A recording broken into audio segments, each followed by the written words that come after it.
Windy moors, we roll and fall in free. You had a temper like my jealousy, too hard, too greedy. Welcome to Profiles in Rock. Doug Pringle's guest this week is British recording superstar Kate Bush. Music is absolutely the priority for me, and that I must always keep that priority.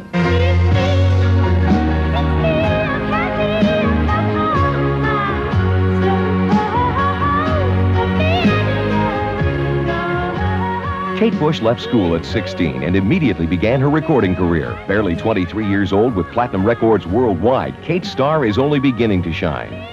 But is there a special thing about the recording of the first album?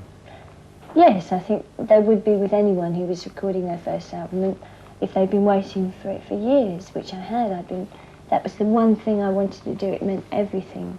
To record an album was just like, God, you know, oh yeah. And to actually be doing it was fantastic. It was incredible. It was actually happening.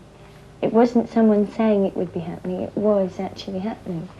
Because that first album was so mature, had such a strong sense of identity that usually one's first album doesn't. So you'd really attribute that to the fact that you did wait until you were ready. Well, I think I'd attribute that to the fact that I'd written so many songs by the time my first album came, which is a situation that will probably never happen again unless I don't record an album with a gap of 5 years in between it.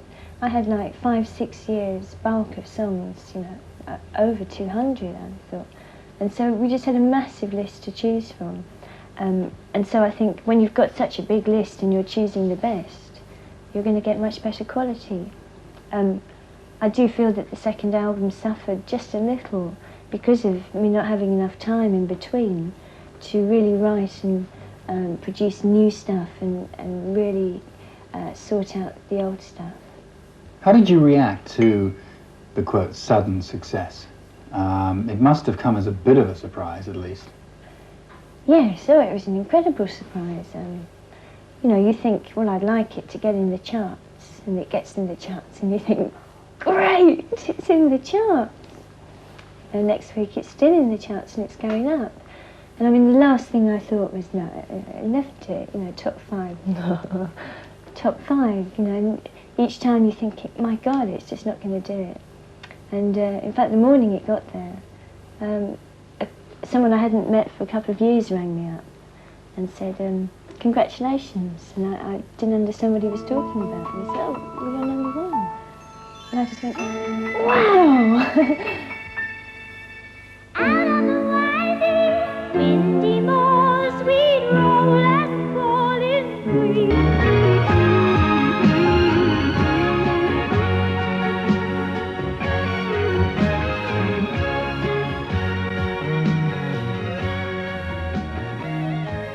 What's the story behind Wuthering Heights?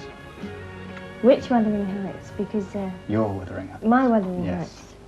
Well, that was based around the story, Wuthering Heights, which was written by Emily Bronte. It was a TV thing I saw as a young child. I just walked into the room and caught the end of this programme.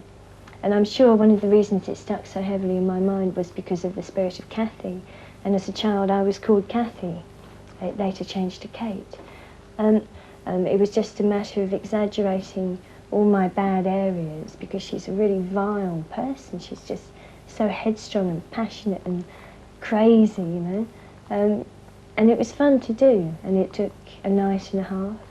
What kind of importance do you attach to the video of the song? It seems to me it's becoming more and more one and the same thing almost. It's almost a part of that initial original creation. Yes, it is getting closer, but I haven't actually managed that yet, the point where I'm actually writing the song, I can see it all. And I think the reason is because when I write the song, although I'm visualising it, it's quite a different thing because it's so real. Like if I'm writing a song about another person, I'll really try to become that person, so I'd be totally different. And when you create the videos, you tend to use a more theatrical approach rather than the real thing. So maybe that's one reason. But they are getting closer. I find it gets easier with most of them to create the visual ideas. Sometimes it's harder. It really does depend on the song, because the song lays down every key move and who you are, what you wear, what colour the set is, you know. It's really the song dictates it all. And I think a great deal of my stimulus now comes from visuals, television. I'm one of the television generation, you know, where a television was in my house from, I can't remember when there wasn't one here. And I was always in front of the television instead of doing my homework. I wasn't off reading books, I was watching television. And cinema, that's still a very big treat for me to go and see a film. So all the stimulus comes washing in and I pack it away at the back. And it will come out maybe a couple of years later. What's your most successful video to date, in your opinion? From an artistic point of view, definitely Army Dreamers.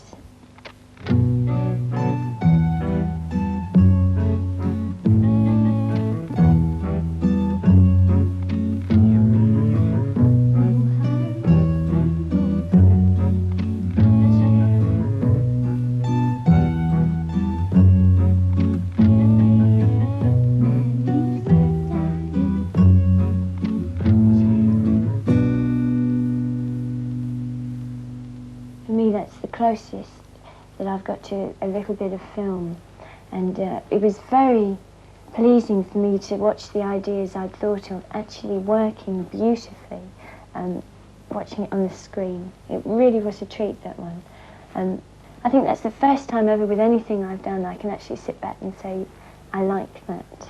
That's the only thing. Everything else I can sit there and go, oh, look at that, that's out of place. And so I'm very pleased with that one, artistically.